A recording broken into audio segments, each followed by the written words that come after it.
So I got this job, and my father said, you did the right thing, which I did. When my wife and I retired from the company, they gave me a Lincoln Town Car, brand new one, because I always drove one in the company. And they gave my wife and I 2 weeks vacation, a cruise. And now when they still go on cruises and all, they call up Mildred, now you want to go on the cruise? We tell them, no, take somebody from the company. So I was very fortunate. After the war, I had a very good job. I invested my money right. And in fact, when the war was over, well, we moved, we lived in Philadelphia when I got married. And Mildred was from Jersey. And I had gone to the mass bomb. I was taken out, at that time, I was taken out as twin. And my friend who lived on the street with me, I said, I'll make a date for you. You and I will take these twins out and we'll go to the movies in town. So we went along. So we were downstairs, and I don't know if you know, the big movie in Philadelphia on Market Street at one time was the Mass Bomb Theater. Mm-hmm. Where the Philadelphia Electric Company's building is, that's where they used to be. So we're coming out, and I see my friend coming down the stairs with my wife. Well, it was his date for the night. So we went over and we introduced each other and all. So the next morning he calls me. He says, Arthur, I am not going to go to Jersey anymore. If you want, I'll give you her telephone number. You can call her. So I pick up the telephone. I called Mildred, and we made a date. And when I hung up, I said to myself, Christ almighty, I don't have a car neither. But my father had bought a brand new Oldsmobile. The cars were starting to come out, and he had a brand new Olds. Well, my brother was older than I was, and he came home from the Army first. He was in the Air Corps. He was Lieutenant Colonel with the 24th Bomber Squadron out of London. They flew B-24 bombers. So anyway, make a long story short, he says, well, your brother always has the car. So I went to my brother and I says, look, Jack, you've been home longer than me. You always have the car. I got a date in Camden. You're taking the bus or whatever you want to do. I'm taking the car, and I did. And that's how Mildred and I got together. And then I bought my own car.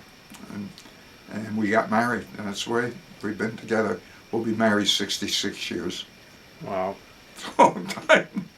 Is your brother Jack still alive? No, my brother. Pardon me. My father died at the age of 65. And he had cancer of the lower part here. I forget what they called it. And my brother died from the same thing. He was 65 when he died, but he was home from the Army. And I was treated for it down here, and they told me I'm going to be okay, so I don't have to worry about that. But they both died from that. So he flew B-24 No, he didn't fly. Oh, he didn't fly. My brother volunteered when the war broke out. He was going to Temple University, and he volunteered with a bunch of his friends to go to Air Force School in Oklahoma. When he took his what do they call it when they're going to try to pass to fly by themselves, they were up by themselves. I forget what they called it. He didn't pass, so they transferred him to Florida. And he became a lieutenant colonel in the Air Force. And he went overseas before me. I met him about 5 times in London when we were there in England before D-Day.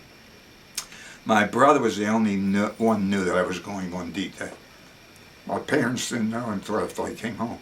But my brother did not know about the liberation of Dachau Concentration Camp, because I didn't see him once I was in England, over in France. In Germany. So of your the guys that signed the dollar bill, right? How many of them made it through D-Day? Quite a few. In fact, there's one guy on there that lives down in Georgia, and we were in touch for quite a while, but he has since passed away. But then basically, I don't know of any others I couldn't come across. Now, the one thing I did when I got involved in talking about Dachau was to find people that I had liberated. Now, nobody in the family knew about me liberating anything because I never talked about it. My granddaughter got me involved in speaking.